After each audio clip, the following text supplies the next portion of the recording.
안녕하십니까. 신의균의 국방TV 시큐리티 뉴스입니다. 자, 오늘도 우크라이나 전황 알려드리겠는데요.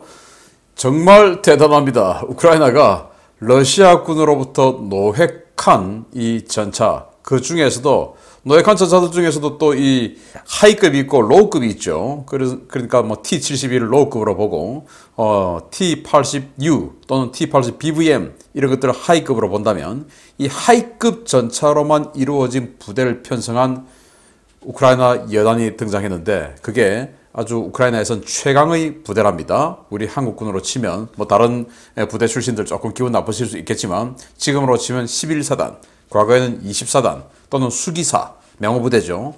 이런 정도의 메이커 부대가 지금 러시아제 전차로만 무장하고 러시아군을 치기 위한 전투에 나섰습니다. 정말 볼만하겠습니다. 그 결과가. 자, 그리고 이렇게 조국이 풍전등화의 상황에서도 러시아를 위해 부역하는 아주 인기 있는 인플루언서가 있어요. 그게 도망갔다가 잡혔습니다. 우리 한국에도 이런 비슷한 자들이 있는데 어떤 자들인지 제가 좀 이따가 들어보시면 그 놈들라는 생각을 하시게 될 겁니다.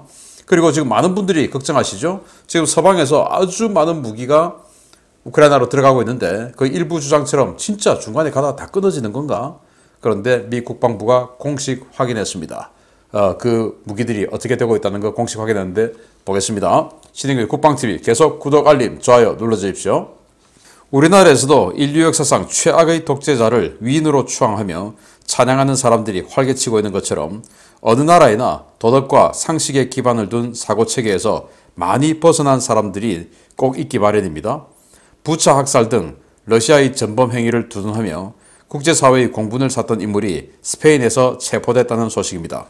우크라이나 국적이고 영향력 있는 파워 블로거지만 친러 세력과 결탁해 오랫동안 러시아를 위해 일해왔던 인물이 개전 후에 우크라이나를 탈출해 해외에서 숨어 지내며 러시아를 찬양하는 활동을 계속하다가 국제사법기관들의 공조로 스페인에서 체포되었다고 스페인 경찰이 현지 시각 5월 4일 밝혔습니다. 스페인 경찰은 우크라이나 검찰 및 인터폴 등 국제기구와의 합동작전을 통해 스페인 모처에 은신한 채 온라인으로 친러 활동을 해왔던 우크라이나 국적 아나톨리 샤리를 긴급 체포했다고 밝혔습니다. 온라인에서 우크라이나를 비판하고 러시아를 두둔했다고 해서 국제기구까지 동원돼 체포작전을 벌이는 것은 인간 기본권인 사상과 표현의 자유에 대한 탄압이라는 지적이 나올 수도 있지만 아나톨리 샤리의 경우 그의 체포가 부당하다고 여기는 것은 러시아 극단주의 세력뿐일 것 같습니다. 그는 블로그와 SNS를 통해 러시아의 침략을 정당화하고 그들의 전쟁 범죄 행위를 두둔했으며 최근 국제사회에 엄청난 충격을 주고 있는 부차 학살 사건이 우크라이나 해방과 정상화를 위해 반드시 필요한 행위였다는 상식 밖의 주장으로 우크라이나인들은 물론 사건의 진상을 알고 있는 세계인들을 경악과 분노에 휩싸이게 만들었습니다. 그는 우크라이나에서 탈출하기 직전까지 러시아 정보당국의 지령을 받아 키우 내부 동향을 러시아 측에 제공하는 등 반역 행위도 저질러 현재 우크라이나 당국에 의해 반역과 시민권리 침해 등의 혐의로 기소된 상태인데요. 자신이 살고 있는 사회의 온갖 혜택은 다 누리면서 적에게 동조하고 적을 찬양하는 사람들, 도대체 뇌 구조가 어떻게 되어 있는지 정말 궁금합니다. 자, 우크라이나인이에요. 보시다시피 명품 점퍼를 입었네요. 도대체 이거 얼마 할까요? 루이비통 점퍼인데 여기다가 또 루이비통을 이 우크라이나 국기로 이렇게 도색을 또 해놓은 마크를 또 갖다 붙이고 있는데 그러면서 이제 러시아에 가서 사진을 찍고 있는데 평소에 이 젤렌스키가 이 전쟁에 책임이 있다. 그리고 우크라이나가 책임이 있다. 뭐 이런 식으로 주장을 해오고 부차 학살 같은 경우에도 그들이 민간인인데 교전 행위를 했기 때문에 죽을 짓을 한 거다. 민간인이 교전 행위하면 그 당연히 죽는 거 아니냐. 라고 주장을 해오는 등 정말 그 용서받지 못할 이런 행위를 하고 있습니다. 최근에 며칠 전에도 부차 지역에서 200여 명의 그 학살된 생매장된 민간인 시신들이 발견되었죠. 이런 엄청난 일들을 비호하고 있는 자입니다. 그래서 1978년생인데 또 1989년생의 역시적 저널리스트인데 이 사람하고 이제 결혼을 해서 둘이서 같이 활동을 하고 있는데 유튜브 채널도 있다고 해요. 유튜브 채널이 지금 뭐 이 계정이 지금 블락돼 있어서 볼 수 없는데 작년 6월 그러니까 1년 전 기준으로 구독자가 246만 명. 정말 엄청나죠. 그러니까 우크라이나인, 러시아어로 방송을 하니까 러시아인 해서 그것만 해도 2억 명 가까이 되고 또 뭐 벨라루스 뭐 이 러시아권 사람들이 2억 명이 훨씬 넘으니까 그 사람들이 보는 주로 이제 그런 시장을 상대로 하다 보니까 구독자가 246만 명 그리고 뷰가 38억 뷰였답니다. 이 38억 뷰가 얼마나 대단하냐. 저는 매일 지금 하루에 2개의 동영상을 업로드를 하지 않습니까? 사실 뭐 굉장히 저처럼 자료를 준비해서 올리는 사람 치고는 굉장히 많이 올리는 거죠. 그냥 뭐 제가 뭐 다른 채널을 비하할 필요는 없지만 어쨌든 그냥 평론을 하면서 그냥 사안에 대해서 그냥 지식과 또는 인식 이 정도만 가지고 말로만 풀어내는 이런 채널은 사실 이렇게 자료를 준비하는 과정이 없기 때문에 조금 준비 시간이 짧을 수 있죠. 그래서 뭐 저보다 더 많이 이렇게 하루에 많은 업로드를 할 수 있는데 저는 뭐 2개만 올릴 수밖에 없고 그 이상 할 수 없죠. 또 군사TV에도 또 올리니까. 그런 제가 지금 3년여 동안 이 신흥균 국방TV를 통해서 지금 총 뷰수가 한 5억 5천만 뷰 정도 돼요. 그리고 신흥균 군사TV가 한 3억 뷰 정도 돼서 2개 합하면 한 8억 5천만 뷰 정도가 되는데 이 사람은 38억 뷰, 그것도 작년 6월 기준으로 뭐 대단한 인플루언서죠. 그런데 이런 그 유튜브만 하는 게 아니고 다른 뭐 아주 많은 방송 매체.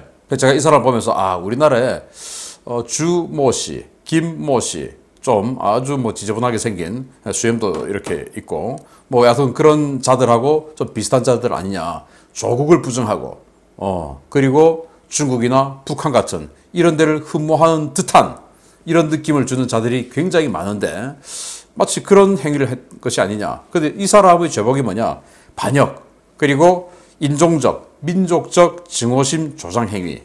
그래서 이 정도 같으면 뭐 그 국내에서 잡아주세요 라고 한 것을 타국에서 지금 스페인 마드리드에서 스페인 경찰에게 잡혔는데 인터폴과 이 국제적으로 이거는 좀 문제 있다 라고 인정이 되니까 스페인 경찰이 잡아준 거죠. 안 그러면 지금 망명 신청을 했는데 망명하고 말았을 텐데. 자, 그 정도로 정말 위험한 자인데 우리나라에도 많이 있죠. 뭐 김정은을 저런 자를 젊은 시절에 고아가 되어서도 이렇게 나라를 안정시키고 어떻게 했다라고 위인이다 라고 주장하는 이런 자들이 우리나라에 있지 않습니까? 이런 자들의 수장이 또 있죠. 그래서 수장하고 어떤 방송에서 인터뷰를 해보니까 인터뷰를 하면서 PD가 그럼 그렇게 좋으면 북한에 가서 혹시 살고 싶으세요? 아니요, 그건 딱히 이제 이렇게 이야기를 했다라는 거예요. 그러니까 김정은이가 쟤 이상한 놈이네 라고 지금 고개를 갸우뚱하는 이런 걸 갖다 붙였는데 이거 보고 뭐 직접 한 건 아니고 뭐 이렇게 생각하지 않겠습니까? 아니 좋으면 나한테 와야지, 이상한 애네. 그런데 안 가고 여기 있으면 계속 뭔가가 수입이 또 이익이 생길 수가 있을 수도 있겠다, 저기 가는 것보다 라는 판단을 할 수도 있죠. 어쨌든 제가 오늘 아침에 보여드렸던 것처럼 하르키우에 이 지하시설에다가 탄약, 뭐 RPG-7 이런 탄약류를 왕창 갖다 놓고 러시아군이 들어오기만 기다렸던 그 준비를 했던 행동으로 옮겼던 자들도 있고 지금 이런 자들처럼 말로써 이 언론 파워를 통해서 러시아 적을 두둔하고 조국을 전복하려 했던, 그래서 전쟁 직전까지 개전까지 키우에 있었어요. 왜? 사흘이면 뒤집어질 줄 알았으니까 거기서 이제 대우받아야 되니까 러시아군이 들어오면. 그러다가 이거 아니냐 하고 도망가 버렸어요 지금. 그래서 마드리드에 잡혔는데 우리나라도 빨리 이런 자들 대청소해야 된다라고 저는 생각합니다. 최근 하르키우 외곽에서 공세 작전에 나선 부대 중에 하나는 공세를 앞두고 재편성을 마친 부대이며 이 부대의 전차대대는 러시아로부터 노획한 신형 전차들로 구성되어 있다는 소식입니다. 도대체 전차 노획량이 얼마나 많았으면 대대급 부대가 노획 무기들로 구성될 수 있는지 놀랍습니다. 5월 초부터 하르키우 북부와 동부 지역에서 공세작전에 나선 우크라이나군 부대 가운데는 최근 재편성을 마친 제93 기계화 여단이 포함되어 있으며 여단의 전차대대는 러시아로부터 노획한 T-80 계열 전차들로 구성되어 있다고 동부사령부가 현지 시각 5월 5일 밝혔습니다.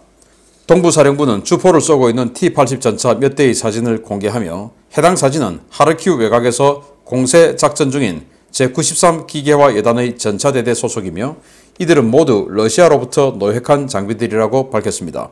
개전 초부터 하르키우 전선에서 맹활약한 제93 기계화 여단은 3월까지 하르키우 방어전을 성공적으로 수행한 뒤에 지난 4월 한 달간 하르키우 서부 지역에서 손실 보충과 부대 재편을 실시했는데요.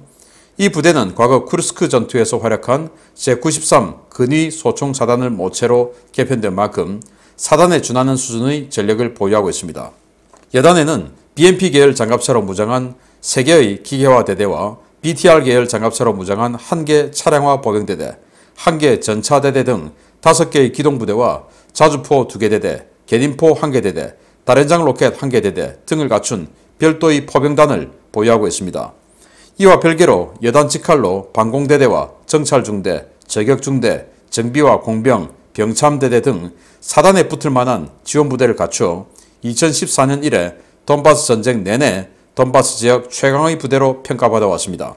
러시아는 3월 말 기준으로 확인된 수량만 122대의 전차를 노획당했고 5월 5일까지 1100대에 가까운 전차가 파괴당하는 피해를 입고 있는데요. 과연 러시아가 이 엄청난 손실을 어떻게 감당해 낼 수 있을지 모르겠습니다. 우크라이나가 3월 말까지만 그들이 노획한 전차 수량을 공개했습니다. 그래서 지금 4월 한 달 내내 그리고 5월 들어와서는 도대체 몇 대의 전차를 노획했는지 알 길은 없어요. 그러나 뭐 전쟁 초기에는 이 전차 부대들이 보급 뭐 이런 거에 전혀 신경 안 쓴 이 전쟁 준비를 러시아가 했기 때문에 보급이 안 되어서 뭐 어마어마하게 노획당하고 버리고 도망가고 했지만 아마 2차 공세부터는 뭐 그러지는 않았을 거라고 봅니다. 이제 후속 군수 지원 체계를 나름 구성하고 그렇게 해서 돈바스 전선 쪽에 공세를 했기 때문에 아마 4월 17일 이후부터는 많은 노획은 없을 것이다 라고 보지만 그래도 뭐 버리고 도망가든지 그런 자들이 있기 마련이죠. 그래서 지금 이 122대보다는 지금 현재는 당연히 더 많을 것이다 라고 생각이 되는데, 자, 이 93 기계화 여단, 이 93 기계화 여단이 아마 이 전쟁의 향방을 바꾼 부대일 수도 있어요. 왜냐? 러시아군이 하르키우를 치고 이 하르키우를 대거점으로 해서 여기에서 서쪽으로 완전히 바로 직진해버리면 키우 남쪽으로 딱 들어가게 되죠. 그래서 키우를 서북 쪽에서 또 체르니우 쪽에서 들어가는 동북 쪽에서 그리고는 이제 하르키우에서 들어가는 이 축선에서 남쪽에서 그리고 수미에서 들어가는 축선 뭐 이렇게 해서 이제 키우를 양사방에서 치려고 했는데 하르키우가 웬걸 지켜버렸죠. 한 달 내내 2월 24일부터 3월 말까지 그냥 다 지켜버렸죠. 그래서 러시아가 키우에서 퇴각을 해서 하르키우 동쪽으로 올 때까지 그냥 다 지켜버린 겁니다. 그 지킨 주력 부대가 바로 이 93 기계화 대대인데 이 부대는 2014년 돈바스 내전 개전 이후에 지금까지 쭉 돈바스 전선에서 싸워왔던 부대예요. 그래서 전방에서 경보병 부대들이 좀 싸울 때 힘이 붙이면 이제 뒤에서 또 지원해주고 하는 그런 강력한 부대로서 예비 부대로서 활동을 해왔는데 이번 하르키우를 지킬 때 이제 당연히 여기도 피해가 컸겠죠. 그래서 재편하는 과정에서 기왕에 재편하는 거 T-70이나 T-64 그동안 우크라이나군이 가지고 있던 이거 말고 이번에 뭐 신형전차 많이 노획했으니까 그걸로 하자. 왜? 메이크 부대니까. 전투 수혜율 상위권에 있으니까.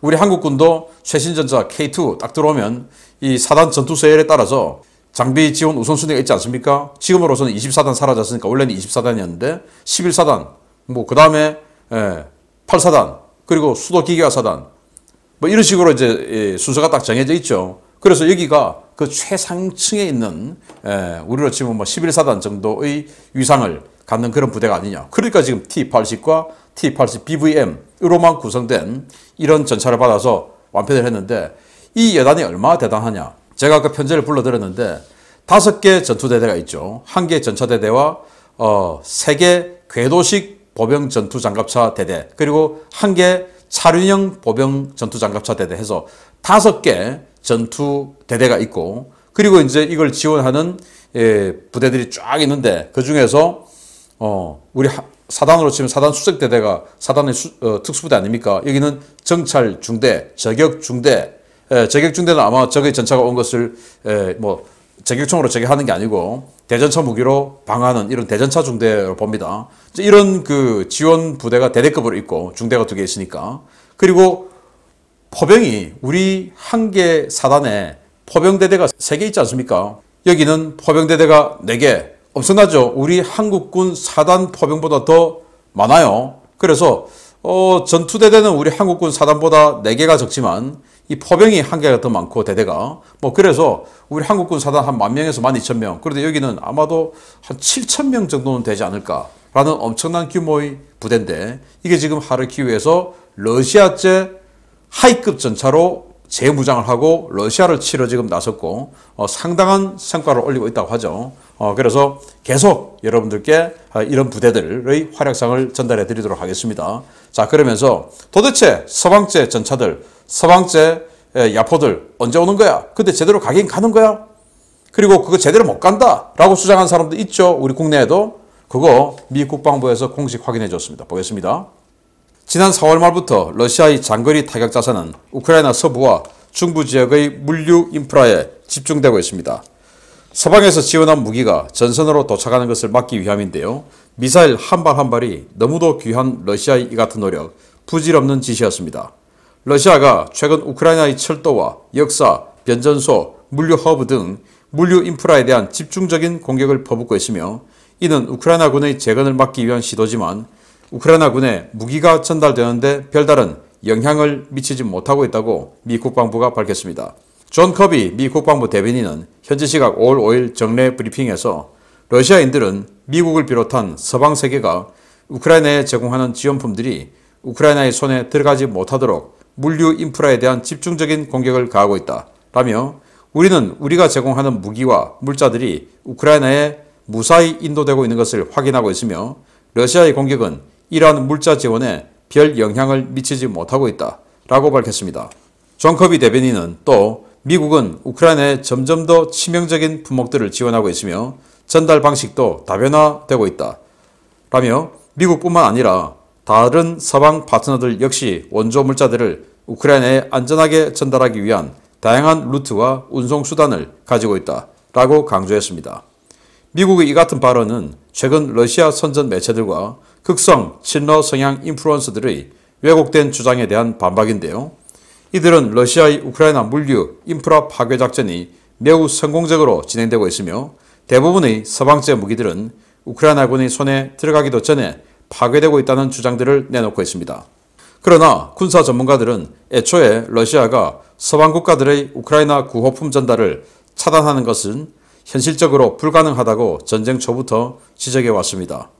우크라이나 면적은 한반도의 3배에 육박하며 인접국들과 강이나 바다 같은 자연적 장애물 없이 광활한 대평원 위에 거미줄처럼 얽힌 도로와 철도가 발달되어 있기 때문에 조인트 스타즈와 같은 장거리 지상 감시 자산이 없는 러시아가 운송 행렬을 찾아 쪽집게 타격한다는 것은 불가능하기 때문입니다.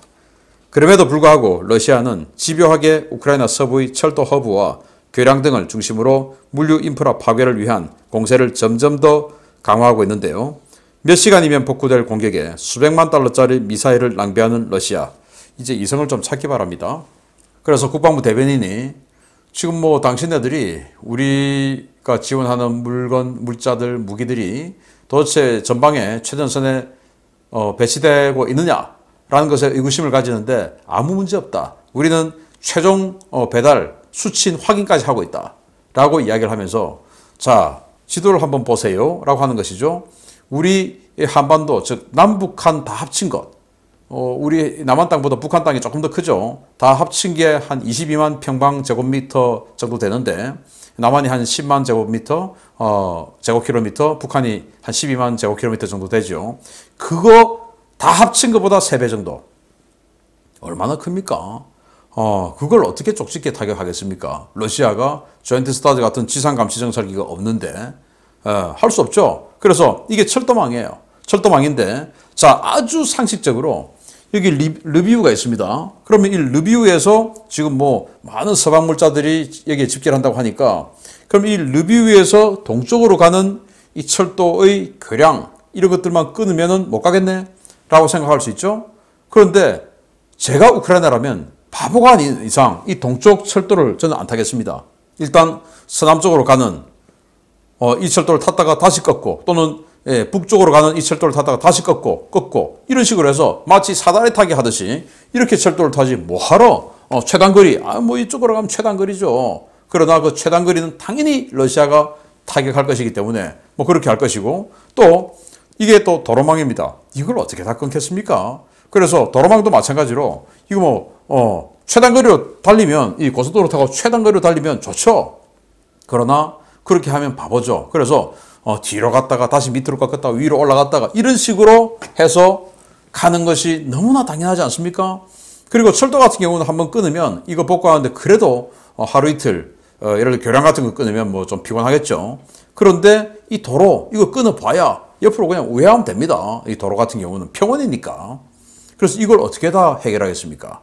그래서 우크라이나로 가는 이 무기들이 기차에, 아주 긴 기차에 싣고 한꺼번에 대대급으로 막 갖다 주면 참 좋겠죠. 그러나 전쟁이 그렇게 뭐 내가 원하는 대로 되겠습니까? 차량에 싣고 지그재그로 움직여서 얼마든지 갈 수 있다 라고 미 국방부 대변인이 공식적으로 확인해 주었습니다. 이제 곧 우크라이나 최전방에 러시아와 싸울 수 있는 서방제 최강의 무기들이 배치됩니다. 이제 전황 본격적으로 뒤집어질 겁니다. 계속 여러분들께 알려드리겠습니다.